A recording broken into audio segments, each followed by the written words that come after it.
Welcome, everyone, to RB1 Colon, a Fantasy, a Football, a podcast, part of the Fake Teams podcast channel. I am the consummate professional, worshiper of N'Keal Harry, constant doubter of Alvin Kamara, and would draft Terry McLaurin over Amari Cooper 10 times out of 5, your humble host, Pete Rogers.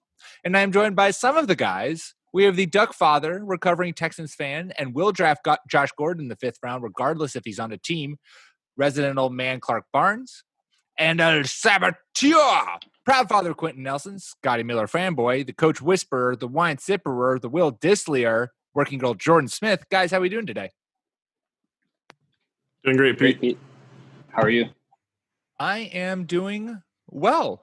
It feels weird to be on the cusp of actual football, all of the fantasy conversations that we've had up until this point. Now we start clicking into an actual schedule where it's talking about rankings, talking about starts and sits, figuring out your lineup, doing some stinker tinkers, that kind of stuff, man. It's weird that this is all coming right now. Yeah, and I'll use that to segue into my hopefully one preachy moment of the podcast. So drafts are over. And so it is really good to remember it does not matter what you paid for that person or what someone else paid for that person.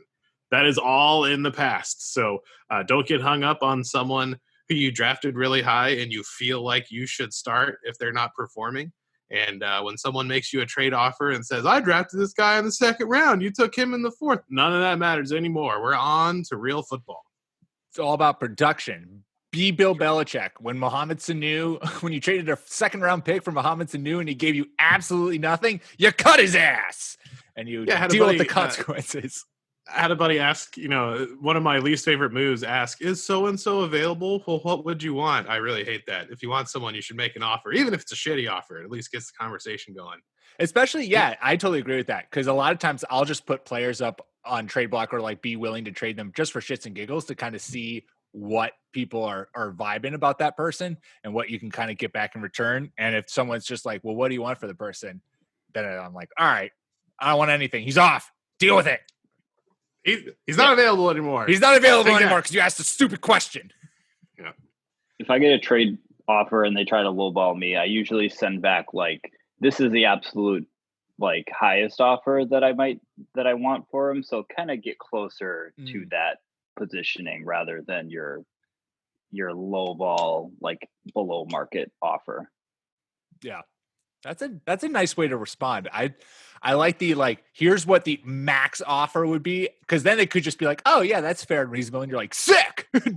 That worked out perfectly. Or it gives them at least a more in a realm of what you're contemplating for this actual move.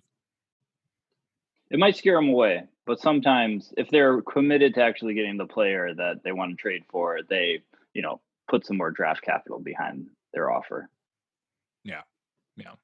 Well, now it's time. Now all of this is true. All of this fantasy advice is time to be taken to heart, people, because shit's about to get real. And we don't have anything. We're just going to cover news for this episode. We are obviously got our Thursday show coming, and that's going to be starts and sits. And we're going to start getting into the swing of things in terms of our usual season schedule.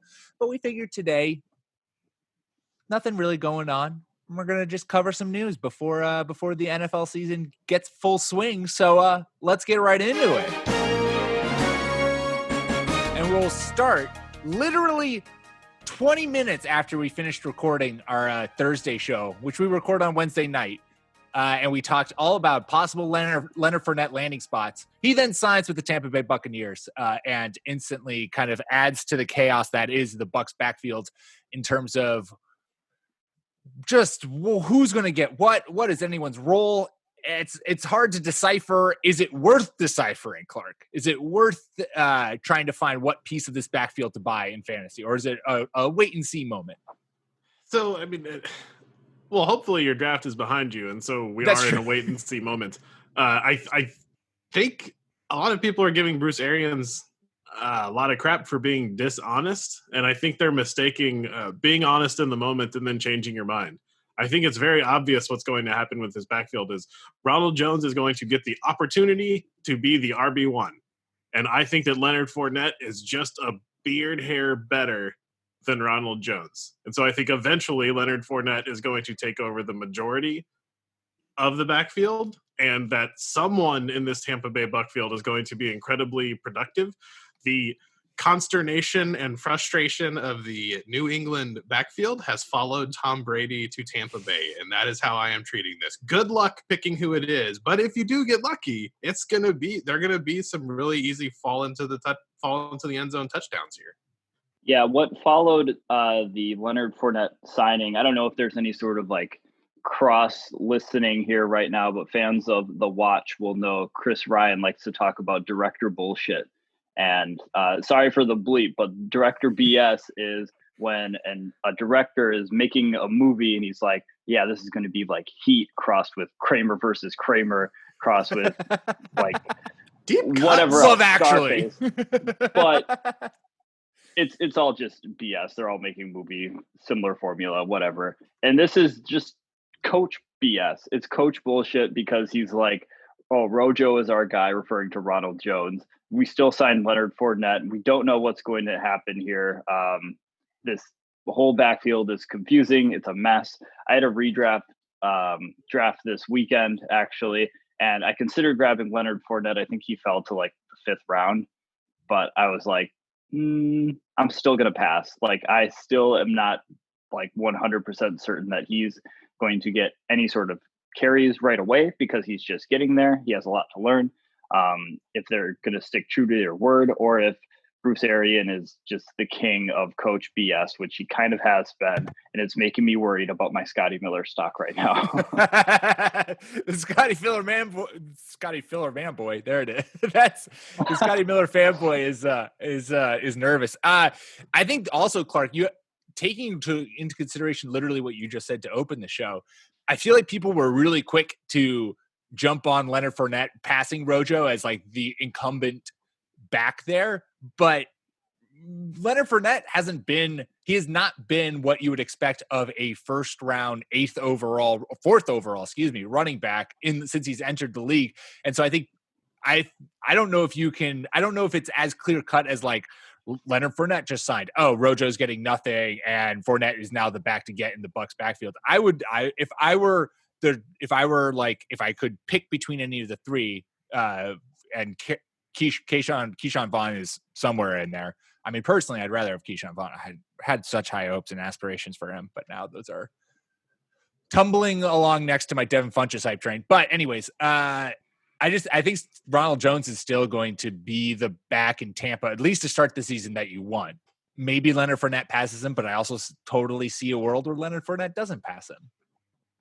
Yeah, Ronald Jones came into the league very young and was picked a lot higher than a lot of smart draft people who I think are very smart draft people thought he should be drafted. So expectations were set really high for a kind of one-dimensional, extremely young running back. What was the quote? He's like 2 months older than Keyshawn Vaughn, and he was like, this kid's got some talent or something like that. Anyway, so he came into the league young, didn't take it seriously by all accounts in his first year, had an okay second year, but now he's kind of the age that most players come into the NFL. Had a couple of disappointing seasons.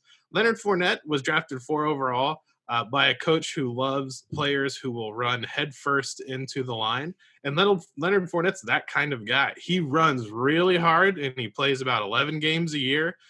And he's not incredibly dynamic. So this is really going to be, I think, a toss-up between these two guys. If Ronald Jones takes another step forward, this is going to be kind of an afterthought, and everybody who's picking up Ronald Jones in the 9th round is going to be able to thump their chest and talk about how smart they are. If Leonard Fournette gets 800 carries and 14 touchdowns, a la LeGarrette Blount, well, then everyone who loved Leonard Fournette's volume in Jacksonville is going to say, see, we knew he was good.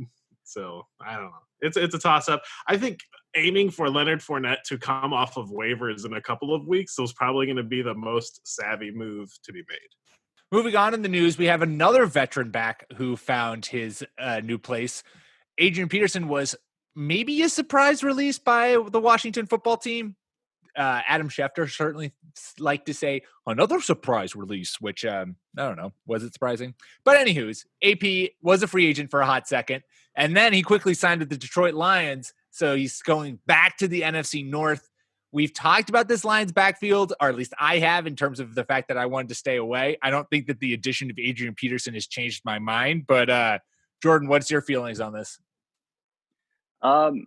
Big picture, I think just listening to the quote of the Adam Schefter tweet that this was a big surprise makes me think that with the actual lack of offseason cuts, that people are going more for consistency this year than to get a little bit of extra cap space because we didn't have a lot of big cuts. Usually there is one or two guys that are like, whoa, he's available.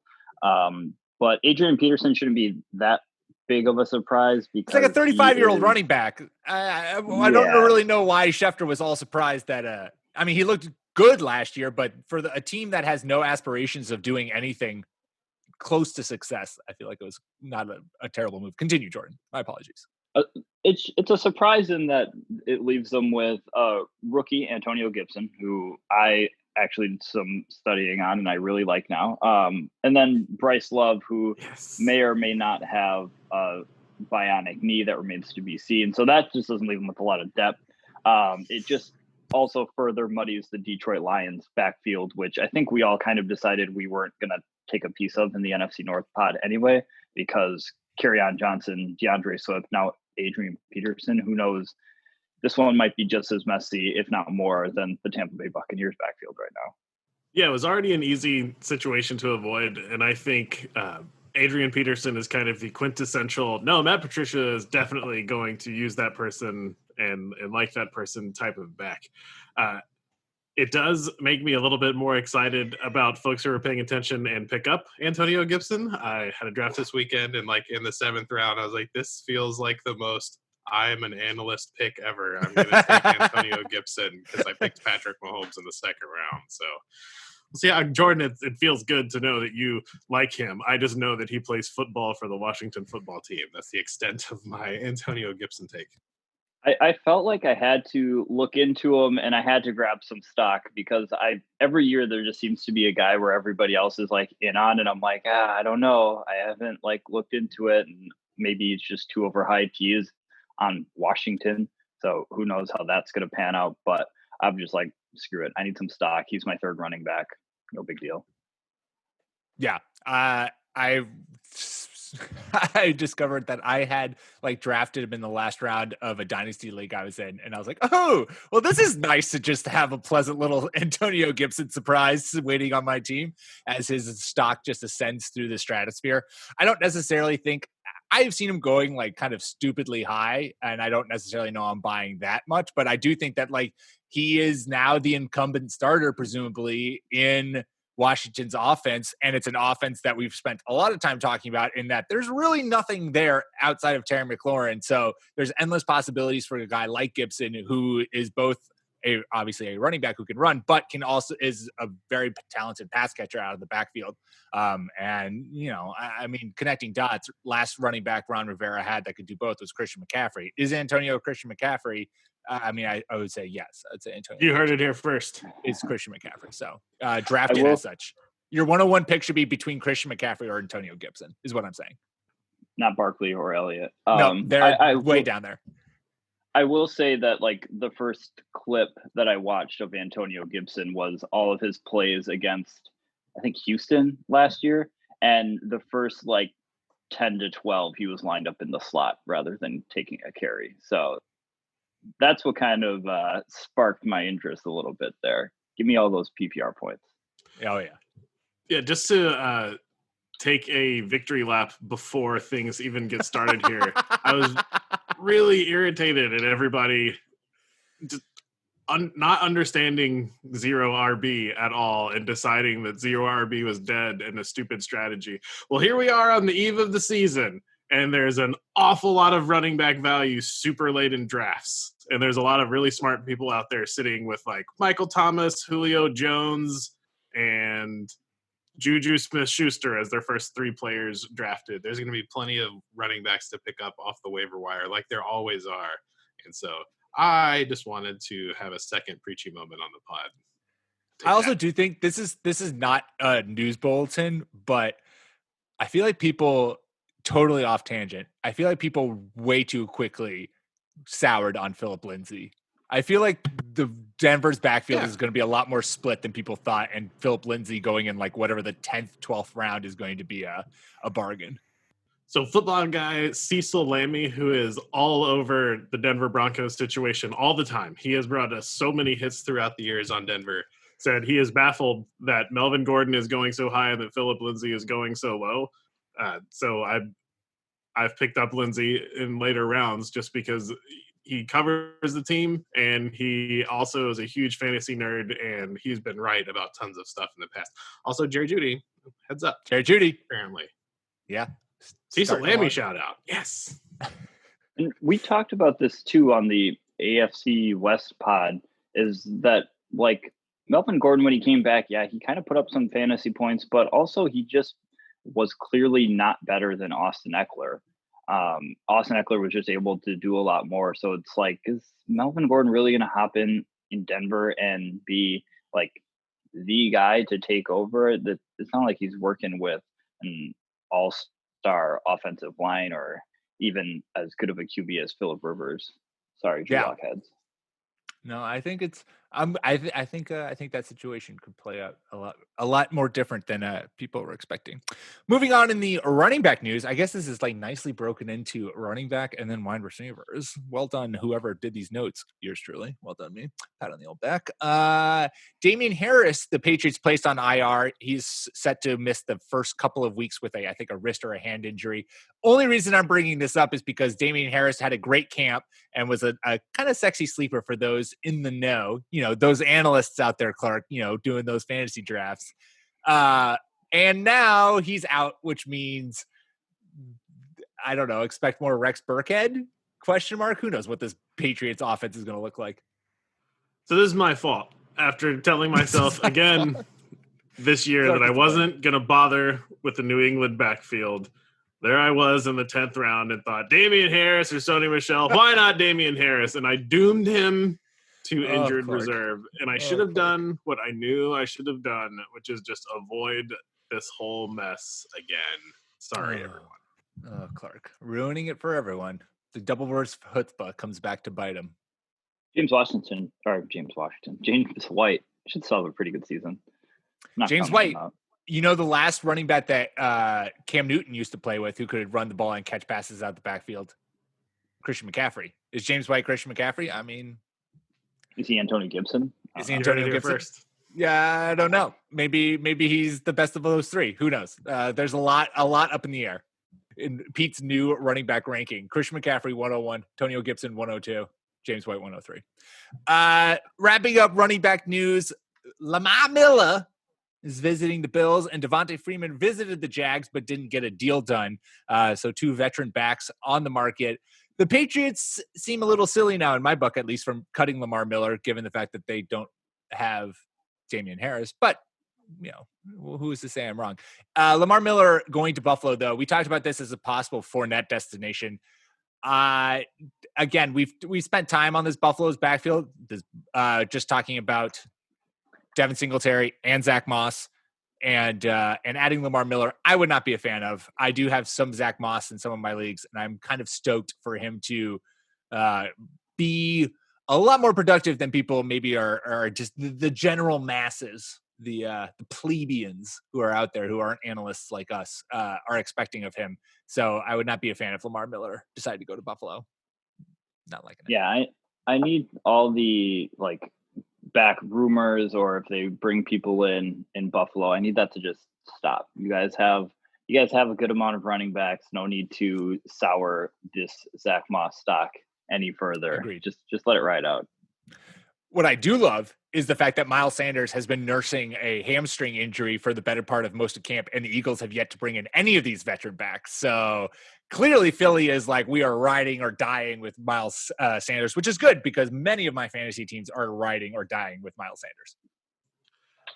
Well, and Boston Scott showed a lot last year. When teams are bringing in these veteran guys late, it makes me really nervous about what the coaches feel about their entire depth.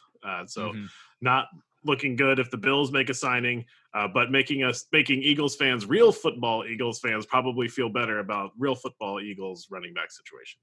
Yep. Bing pod. For the Jags, bringing in Devontae Freeman, I actually just got a notification that said James Robinson would be the starting back there. So Divine Zigbo looks to be more like a handcuff now. Oh, yeah. How about Jaguars list Devontae James Freeman Robinson. just turning down jobs? Yeah, right Devontae before Freeman. the season job. Ugh. Interesting maneuver. If you want to come onto the pod, Devontae, and talk about your kind of like general strategy for finding what you would look for in a team, we'd love to have you. Like we're a great platform. A lot of NFL coaches listen to us. And so I think you getting out there as kind of what exactly you're looking for from a team would go a long way in terms of like landing an actual job for the NFL season this year. So hit us up. He's waiting to see how the 49ers camp shakes out. I don't hate it. Last time Kyle Shanahan had a running back with Devonta Freeman, it was Devonta Freeman. Worked pretty well. So and Devonta Freeman next to Devonta Freeman. Yeah. Let's just rebuild the Falcons backfield in San Francisco. All right, before we talk about some wide receiver news, we're going to take a quick ad break. All right, as we make our way through the NFL news, time to talk some wide receivers. And Clark, boy, I know you were hoping that he would go somewhere else, but he's staying in the NFC West. Your boy Josh Gordon re-signed with the Seattle Seahawks so that when he is hopefully reinstated, which I think I didn't see an update as to whether or not he actually has been reinstated, but he is currently in the process. Last time I checked was applying for reinstatement from the commish, but he would be the third wide receiver for the Seattle Seahawks. How do you feel about that, Clark? I think it's good for the Seahawks and absolutely destroys any fantasy hope for Josh Gordon.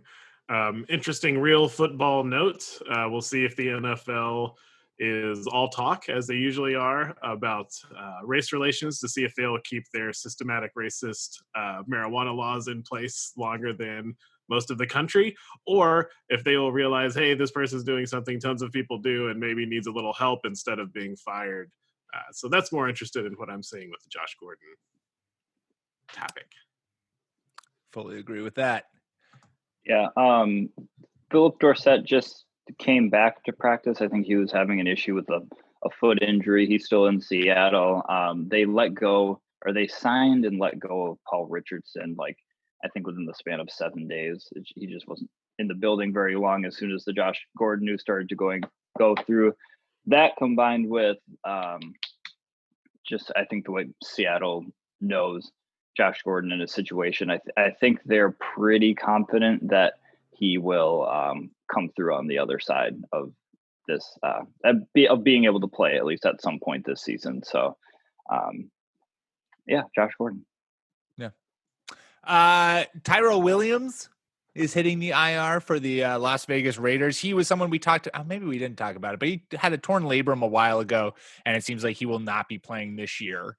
Which is unfortunate, but it means that there's a lot of now opportunity in this Raiders passing game for, I'm now maybe less worried about Darren Waller because Tyrell Williams won't be there for the season in terms of just like the target share getting lowered with the addition of Henry Ruggs. And I always want to say Braylon Edwards, but it's not Braylon Edwards.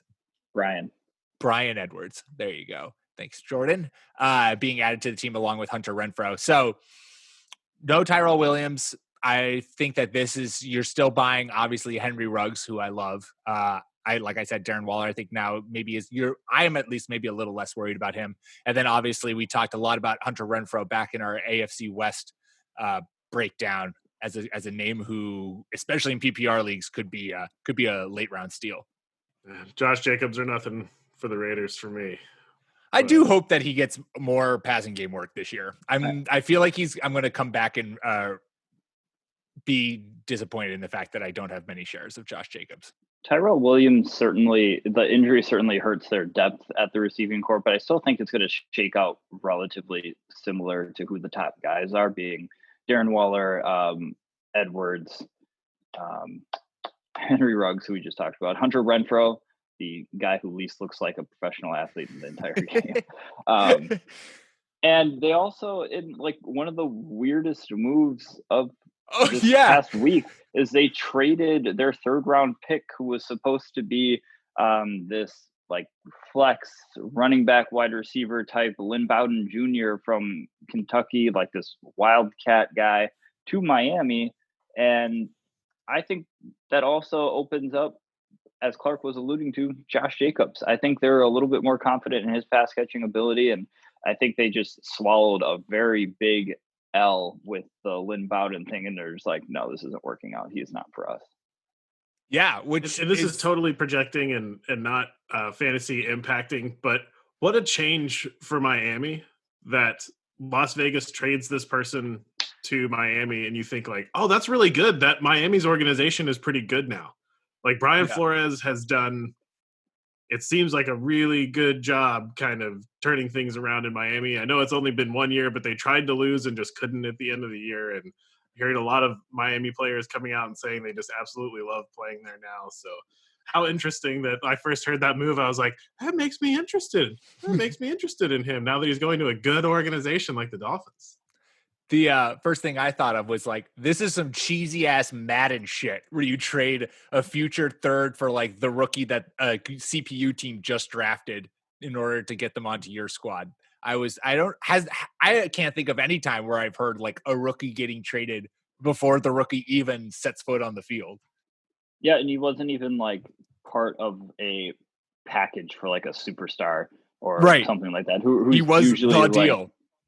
Yeah, he was probably the centerpiece of the deal, and they're just like, no, we're out. Which makes me worry a little bit for Miami. I don't know, because they haven't had him in camp. They don't know what the Raiders know in terms of like what an but also John Gruden could have just been playing him in a position he was just not ready for. And before people get at me, Brett Favre played 2 games with the Falcons and had 4 pass attempts. So he did not get traded before he set foot on the field. So, yeah, threw 2 interceptions. Great start to the career there, Brett. He also was not a 3rd-round pick. All right. Tyrell Williams was on the IR, but podcast mostly favorite, Jalen Reagor avoids the IR, which is big news for the Eagles rookie wide receiver, as someone who we have spent a good amount of time on this show talking about.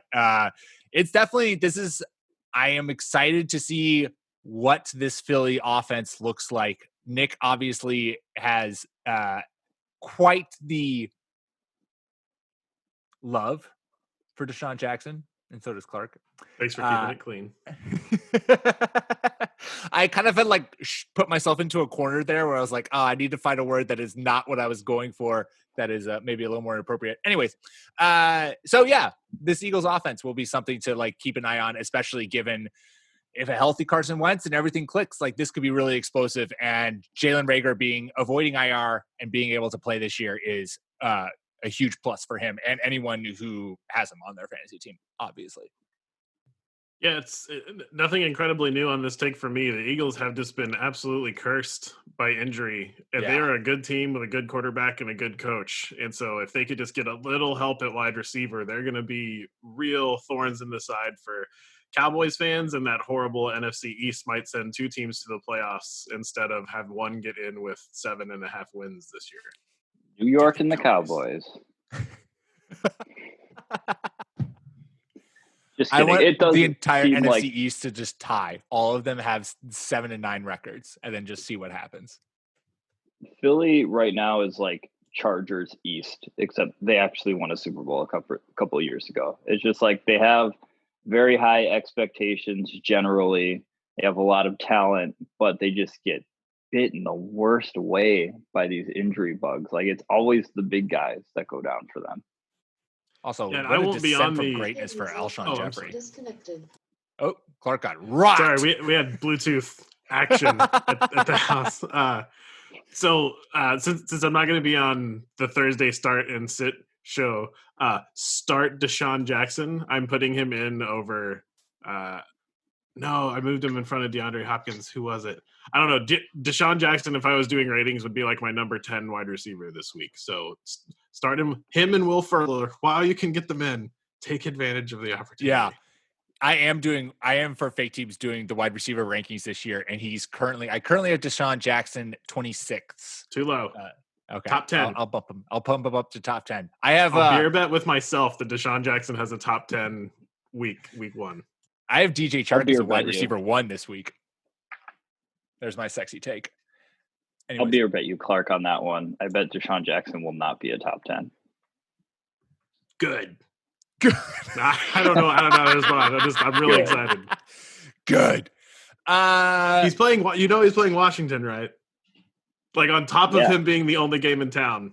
Okay. You mean if Carson Wentz lives? You mean NFC East Washington football team champion? Yes. Yeah. At 7-9, you heard it here first. baby. It's a pod of firsts this week. Guys. Anything is Antonio possible. Gibson. Is he Patrick Mahomes? Christian McCaffrey. Is he Patrick Mahomes? Can he carry a franchise? The answer is yes. A wholehearted yes. Deebo Samuel has a shot to play week 1. That's the news. I hope he doesn't, but that's really great long-term news for San Francisco because like Philadelphia, they got no one. They need wide receiver help, so that'd be great. They only need one wide receiver for that system. Baffling why they traded Emmanuel Sanders, but Debo's good, so hopefully he can get back at least in the next couple of weeks to not hinder the Niners' start to the season. Yeah, I would agree with Clark, though. I would like him to sit out a couple of weeks just to, A, make sure he's fully healed for fantasy's sake, and B, because I want George Kittle as a George Kittle owner or I have him rostered on my team to be the only game in town as the 49ers are set to play the Cardinals, who were absolutely trash against tight ends last year. Yeah, I talked about this on the NFC West pod that they had, they have Trent Taylor, I believe his name is. Do. I can't even remember now. Small white slot receiver, very athletic, very shifty. He had basically the same kind of injury that Debo has right now, and they put him back out on the field, and he ended up re-injuring himself and having to have another surgery. So I would guess that they would and should be a little bit more cautious with a guy who has a chance to be a top receiver in the league. Yeah, one would hope.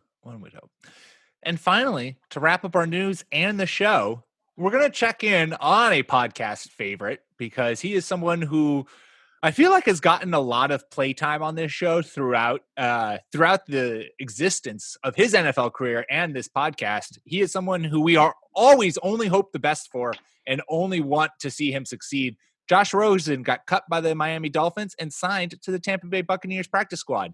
So Bruce Arians getting the quarterback of the future for the Tampa Bay Buccaneers when Tom Brady retires at the end of this year after winning a Super Bowl and proving that Bill Belichick did not lead him to greatness, that he did it himself. Then Josh Rosen will be able to finally step into an offense in which he is the clear-cut number one guy and doesn't have to get, replaced by a rookie quarterback again and again and again and again. We'll see. I think it's good news for Tua down in Miami. I really hope just for the type of player that he is and for the way that this seems to go in the NFL that Tua gets to sit out most of the year and watch and learn instead of being rushed for a team that's, unlikely to make the playoffs. But that Miami was willing to let go of Josh Rosen, even to have him as a third quarterback, I think it makes me feel pretty good about Tua's recovery process, which I think every football fan can be really happy about. Yeah, Josh Rosen is about 2 years too late on being able to back up Tom Brady. It's unfortunate for him. I think it's time to let go of the hopes and dreams we had for chosen Rosen coming out of the draft. It's just too much scar tissue, too much. He's too far behind the curve, behind the ball now. I don't see a path for him to actually assume a starting NFL job. Just believe, Jordan. Let your heart believe. I want to believe. I really do. But it's tough, man. Final bit of breaking news. The Cardinals and DeAndre Hopkins are nearing a long-term deal. It's very exciting. No numbers, but not yet. But I just wanted to let the people know. Let the people know that the only man Clark has ever owned a jersey of is getting the deal that he wanted. I really look forward to watching him destroy Richard Sherman. Yeah, that is actually going to be a lot of fun. I have nothing against Richard Sherman, but it just, It's going to be fun. Can't Well, there wait. you go. Can't wait. And we can't wait to talk to you guys even more when the NFL season is in full swing. Look at that. What a beautiful segue. Really good hosting there, Pete. Really good job. This was all around a great show, you guys. Well done by us. Round of Solid applause. B-, guys. Make sure you subscribe to the Fake Teams podcast or wherever you get your podcasts, iTunes, Spotify, Stitcher. We are there for more B-, roughly B-, B general graded podcast episodes. That's how you not only get us, but also our fantasy baseball and fantasy basketball podcasts. Make sure to follow us on Twitter at RB1 Podcast. You can follow myself at Pete M. Rogers. Follow Clark at NFL Clark and Jordan at Jordan_Smith27. We will be back at you on Thursday to talk starts and sits for week 1. Until then, peace.